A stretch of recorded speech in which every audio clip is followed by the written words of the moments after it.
Mufussy's got the rage, let it flow. Holding on to stories, tales untold. He's the king of the ring, the last man standing. Dropkick the Commute.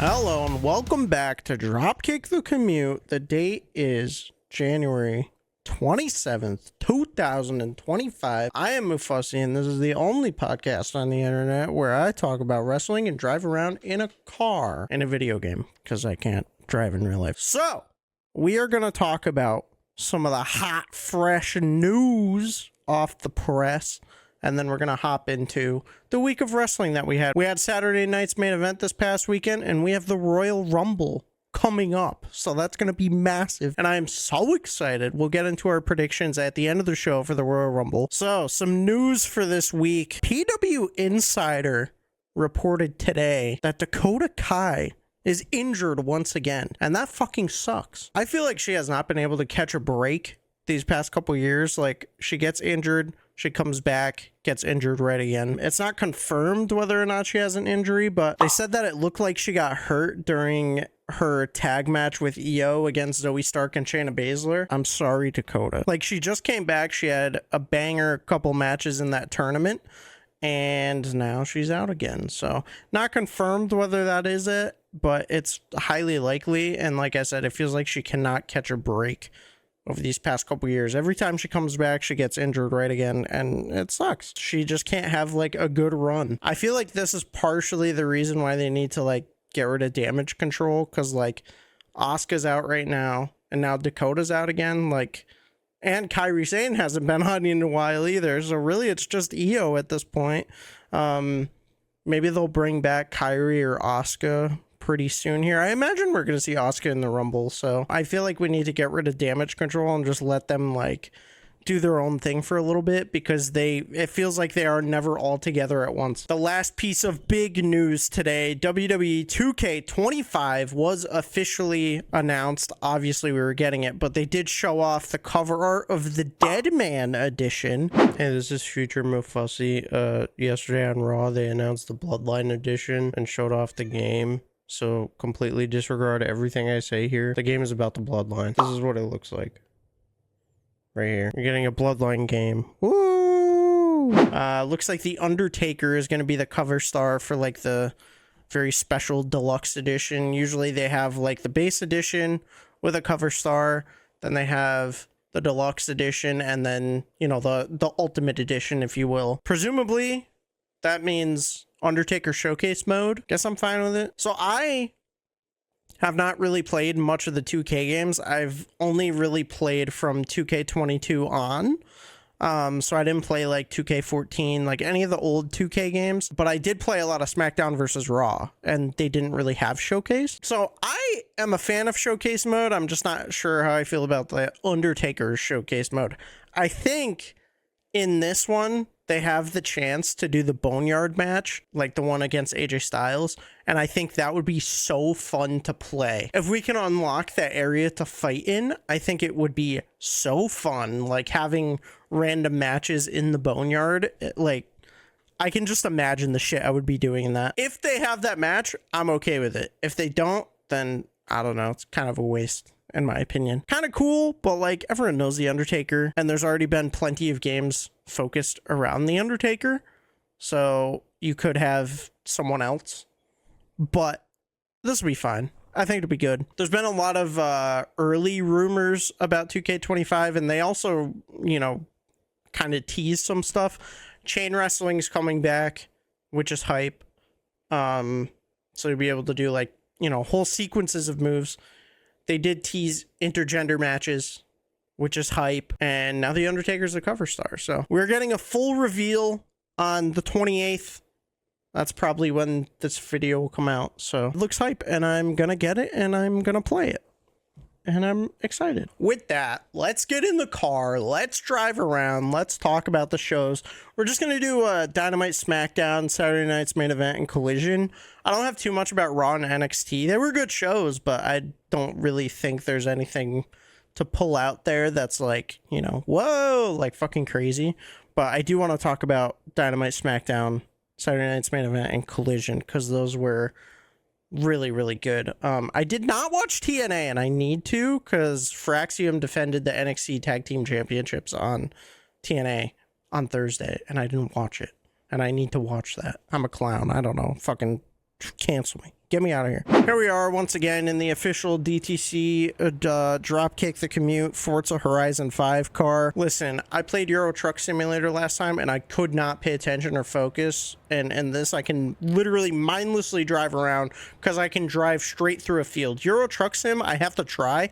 And it's on the wrong side of the road. So, you know, fucking Europeans, why are you driving on the left? Maybe if I get American Truck Sim, I'll play that and then I can drive, you know, on the right side, kind of turn off my brain a little bit. But I have to like think about the turns I'm making and shit. I don't drive in real life, but I've driven in video games plenty.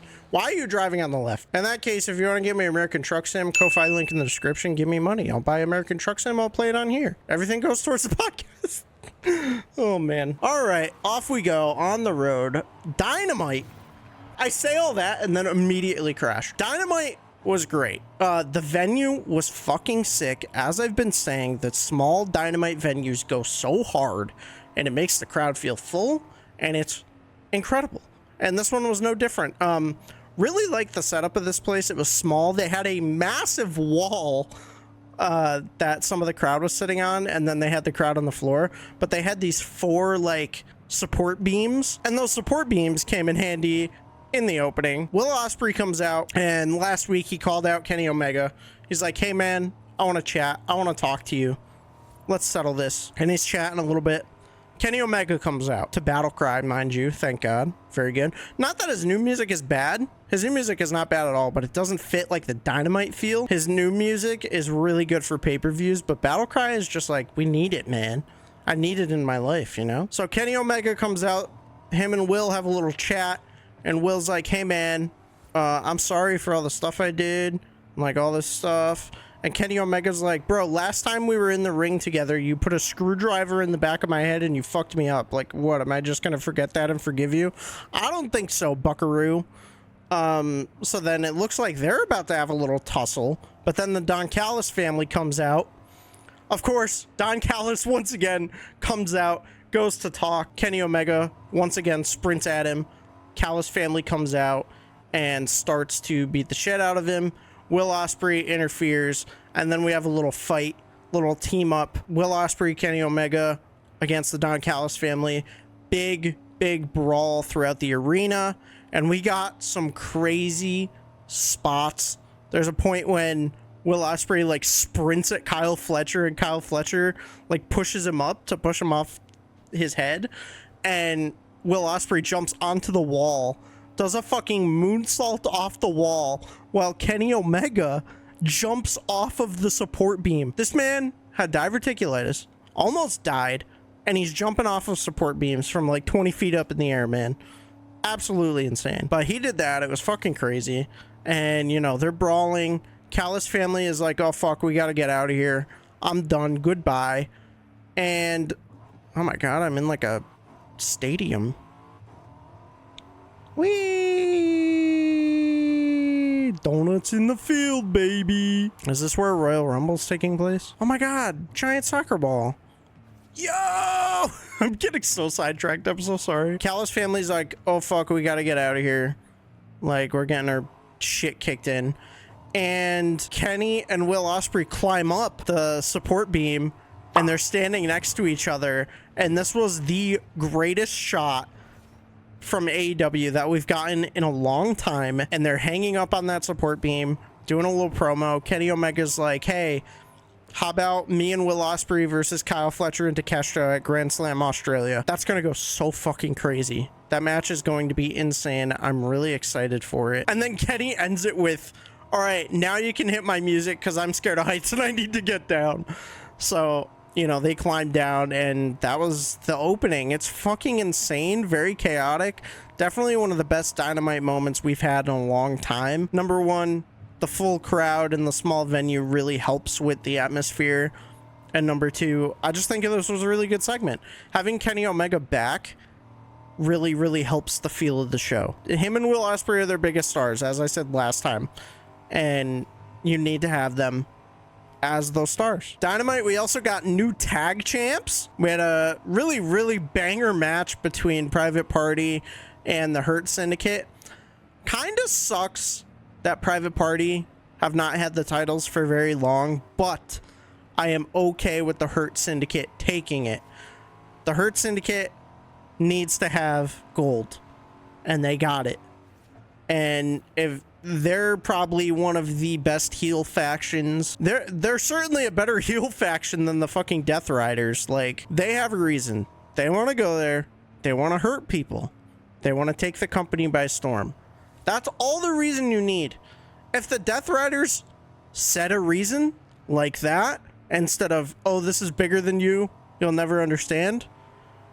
Literally, if the Death Riders were like, no, we're going to hurt people and we're going to take the company. Fine.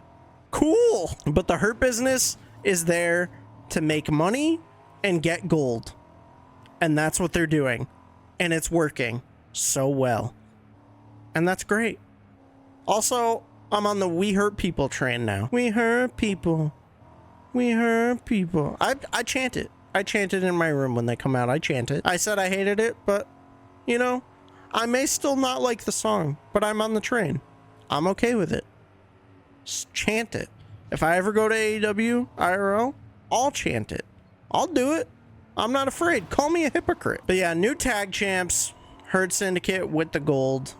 Massive W's there. Bobby Lashley, Shelton Benjamin with gold in 2025 is crazy. Lastly, last thing I want to say about Dynamite, I'm going to say it. I like heel Ricochet. I think his dumb, stupid little aha that he does.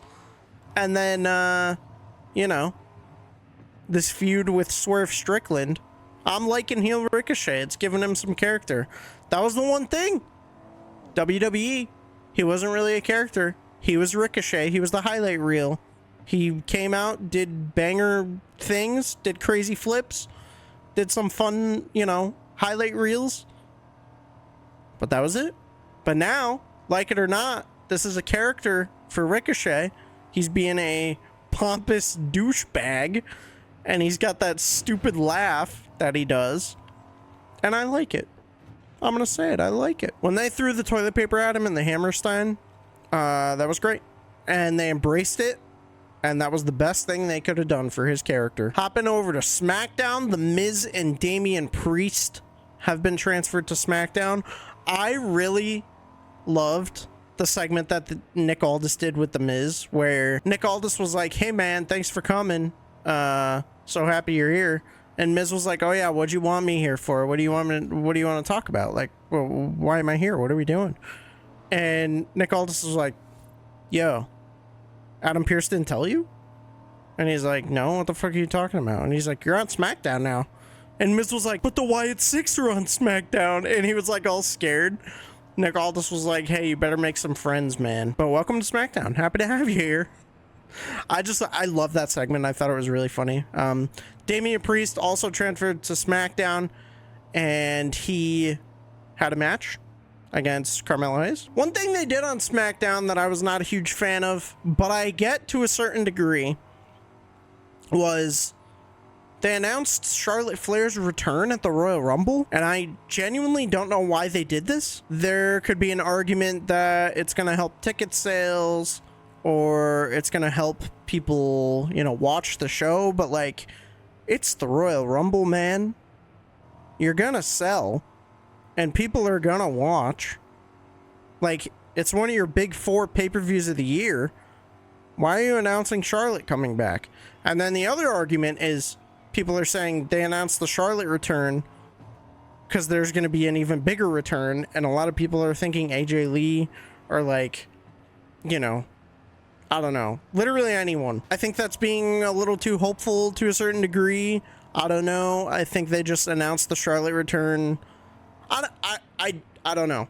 I could be digging myself into a hole here, saying we're not going to get anything crazy for the women's match, but I I mean, we certainly could. I just think it was a little goofy to announce the Charlotte Flair return. Charlotte has been posting a lot of stuff on her social media over the past year about like training and coming back. And I think the people that are online and follow that should be the ones who like predict that and be like, oh my God, Charlotte's maybe gonna come back. And then that would be a big moment in the Rumble. It's gonna be a big moment regardless. But again, I am just not sure why you would announce this one ahead of time. The one that I was okay with, like when that they announced ahead of time a couple years ago, was Cody, because Cody tore his pec, and then, you know, they were making the documentary. They had vignettes every single week about him coming back, about him training, about him getting better. So that one makes sense that they would announce ahead of time. It's like, look guys, he got better, he's going to be in the Royal Rumble. But the Charlotte one, I don't know why you would do this. I don't know, it was a little goofy to me, but Charlotte Flair is going to be in the Rumble, so that'll be cool. The other thing that was silly about SmackDown was like the whole women's segment that they had, where Tiffany Stratton came out and she was doing a promo and she's like, oh my God, whoever wins the Rumble is gonna be on Tiffy time, you're gonna face me. And then Rhea came out and she's like, hey, don't forget about me, they could face me too. And Tiffany's like, yeah, that's true, okay. And then they just had like everyone on SmackDown come out and be like, I'm gonna win, no, I'm gonna win, no, I'm gonna win. You know, Bailey, Naomi, fucking Bianca, Nia, like everyone came out and they were like, I'm gonna win. And it's like, they were the thing they kept saying is, I'm gonna win and I officially declare myself for the Royal Rumble. It's like, we know you're gonna be in it. And that's one thing that the men were doing on SmackDown and Raw as well. It's like, I officially declare for the Rumble. It's like, no shit, you're gonna be in it. You're a top star and you're not a champion. Like, you're gonna be in the Rumble. That's how it works. So I don't know, it's a little silly. I think the whole I officially declare myself for the Royal Rumble is just silly. I think those are silly segments to begin with, but this one just felt like so forced to me. It was like they literally had like half the women's roster come out and be like, I declare and I'm gonna win. So that's like what, 8-9 slots that we already know are now in it.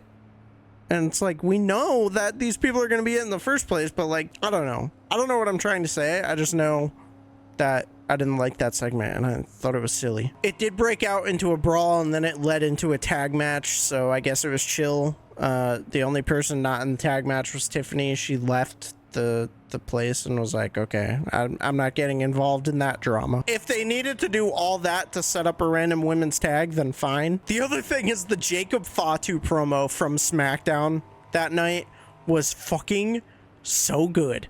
They were hyping up for Saturday night's main event, which we'll talk about in a moment, but they were hyping up for that, Braun Strowman versus Jacob Fatu, and Jacob Fatu compared it to, you know, Godzilla versus Kong, monster versus monster, and he's like, the thing is, you're not Godzilla or Kong, because I'm both. And Jacob Fatu has been doing more and more promos and backstage, you know, video packages as of late, and you need to let this man cook. You need to let him talk constantly, because he is fucking insane and he's a scary bastard. He's so scary, dude. And a pretty decent show overall. Moving on to Saturday night's main event. This one did not feel as big as the first one, and I think it's because we have the Rumble next week. Like, the thing about these shows is they're on prime time, so their goal is to get people that don't watch wrestling into wrestling. That is the goal of Saturday night's main event. So you're not going to have these crazy title changes. You're not going to have these crazy advancements in story. It's just meant to be entertaining for cable, to try and get new viewers to go to USA or Netflix or whatever, you know, Peacock, go to the fucking pay-per-views and all that. That's their goal. So I understand that, and I don't think it was a bad show at all. It's just, you're not going to have anything, you know, fucking insane happen, which is okay. It's like going to a house show, but it's televised.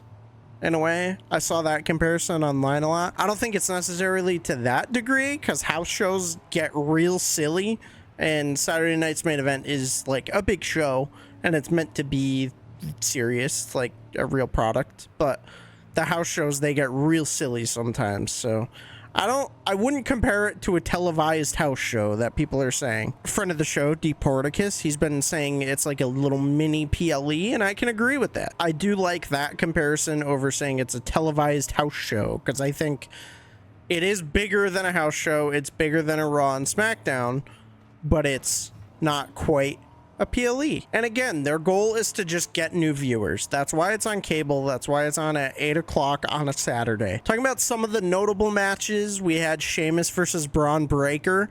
I thought this was a really decent match. We had some iffy spears from Braun this time, but he did do one that was fucking crazy, where Sheamus went to go jump off of the apron and Braun speared him out of midair, which was really, really gnarly.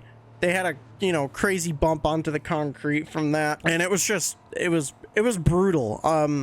One thing you get from a Sheamus match is like crazy physicality, and that definitely matches with Braun Breaker. So having these two in a match was really good. One thing that was really funny was Jesse Ventura went full fucking conspiracy theory, and he was just talking about the craziest shit. And the ref counted at one point. Braun put his foot on the rope, and Jesse was like, "That should have been 3. The ref counted 3. The ref counted 3 and changed his mind. It said, no, his foot was on the rope. You can't do that. You already counted 3. And he just kept going on, and it genuinely looked like Michael Cole was getting pissed off. But Jesse just kept fucking doing that throughout the show, and it was so goofy. But overall, that was a really good match. We also had the contract signing between Kevin Owens and Cody Rhodes, moderated by the Heartbreak Kid, Shawn Michaels. HBK comes out and he's like, all right, get your asses out here. We're going to sign this contract for the ladder match, all this stuff. Cody did a crazy whoa from the ladder. We got the pyro, the best whoa ever, one might say. Your typical contract signing segment. The babyface signs the contract, no problem. The heel's like, I don't know, man. This is what I think about all this. And Shawn's like, brother, you just sound jealous. And KO's like, what the fuck? What'd you just say to me? And he gets all pissed off, signs the contract, goes to package pile drive Shawn Michaels. Cody gets him out of it, and then we get a sweet chin music by HBK. Beautiful sweet chin music to my ears, and I thought this was a really decent segment overall. They both vacate their titles. They put them on the thing, raise them up above the ring. We are set up for the Royal Rumble on Saturday. Again, I think that ladder match is gonna absolutely cook. I think it's gonna be fire, and I'm really excited. We did have Jacob Fatu and Braun Strowman. Really good match, really physical. But unfortunately, it ended in a DQ when Jacob Fatu just fucking took the ref and chucked him out of the ring because he was pissed off at him. So Braun wins in a DQ, but then Jacob Fatu absolutely fucking destroys Braun Strowman, pulls up Bronson Reed, and similar to how Bronson Reed did 6 tsunamis, Jacob Fatu just kept doing his moonsault that he does off the turnbuckle onto Braun.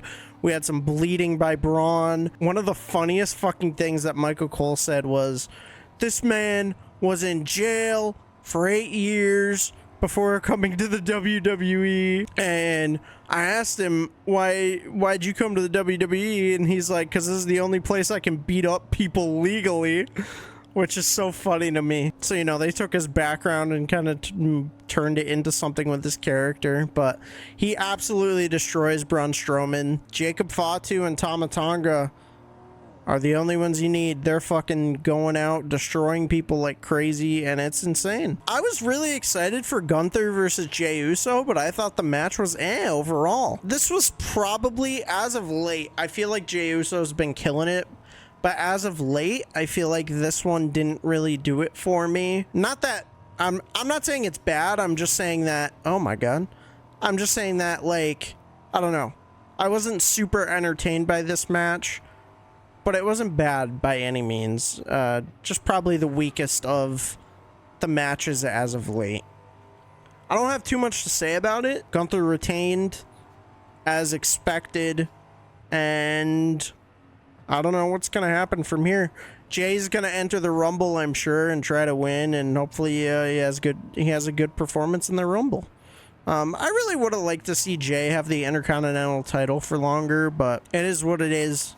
We have Braun as the Intercontinental Champion, which is totally fine for me. Collision from this past Saturday. Collision Homecoming, Daly's Place, Jacksonville, Florida. Good old Daly's Place. Never lets us down. Mariah May and Toni Storm were in the ring, having a little interview. And Mariah is just talking so much shit to Toni. She's like, you're a disgrace. I'm going to beat the shit out of you. I'm going to make you remember everything that I did to you in London and like all this shit. Toni is like, Mariah, you're such an inspiration to me. I'm so excited to face you. She hugs her, and then Mariah beats the shit out of her. And Toni Storm is on the ground. Mariah May's walking out of the arena. She goes to raise up her title, and Toni's like, she goes into her English accent, and she goes, what makes you think I've forgotten?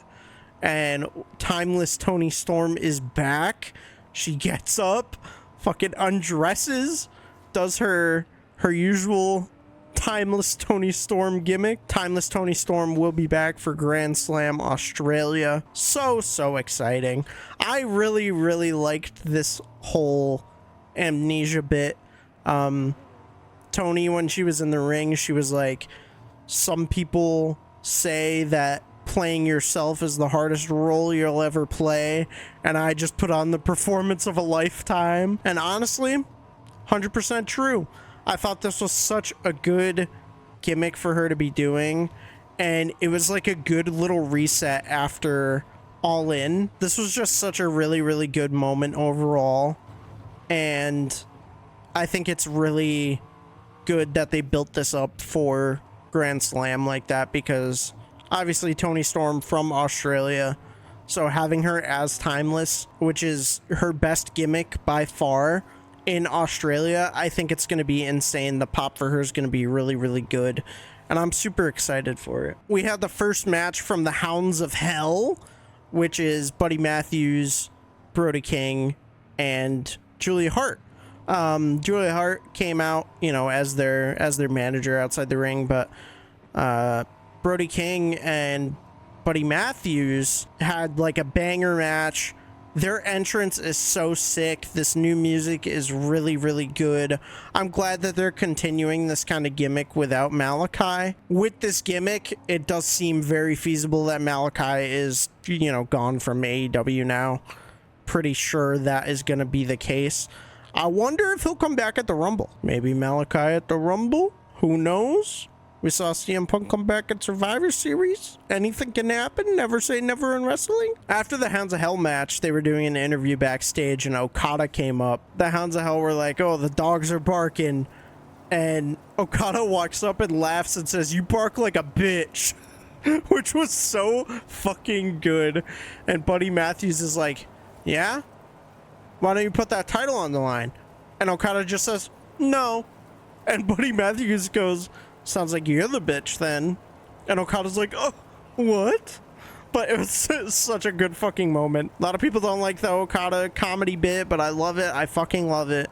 It's so good. Okada is having fun. And then the other thing we got from Collision was Big Bill beating the shit out of Powerhouse Hobbs, dude. He had a backpack in the ring, and he ends up attacking Hobbs with it. And in the backpack is a bunch of bricks and handcuffs and stuff. He was struggling with the handcuffs, so he just fucking choked out Powerhouse Hobbs. He had a knee brace beating the shit out of him, and they end up flying off the stage through 2 tables. And it was just like a brutal segment, and it's really setting up this feud. I think if you leave the learning tree out of this and you have Big Bill versus Powerhouse Hobbs, that would be fucking crazy. With that, I'm going to pull over in this dust storm, and we are going to do our Royal Rumble predictions. I don't know if I'm going to record later this week because I do have another quiz video to put out. So I might edit that quiz video to put out this weekend. But we're going to do our Royal Rumble predictions. So let's see what the match card is looking like, and we can go from there. So for the Royal Rumble right now, we do have 4 matches confirmed. I'm hoping that they add a 5th. I would like them to add a 5th, but it seems like lately we've only been getting shorter cards. So we have the Men's Royal Rumble, the Women's Royal Rumble, Cody Rhodes versus Kevin Owens, and then we have the Tag Team Championship. We have DIY versus the Motor City Machine Guns. So here is what I'm thinking. I think for the Tag Team Championship match, we are going to have DIY retain, and I think they're going to cheat in some way, because that's what's been happening. I really don't want this back and forth with the tag titles. I want them to like have them and keep them for a little while. This is a 2 out of 3 falls match, so I think that's why they're going to cheat. I think the first 2 falls, they're going to trade, right? Motor City Machine Gun's going to get one.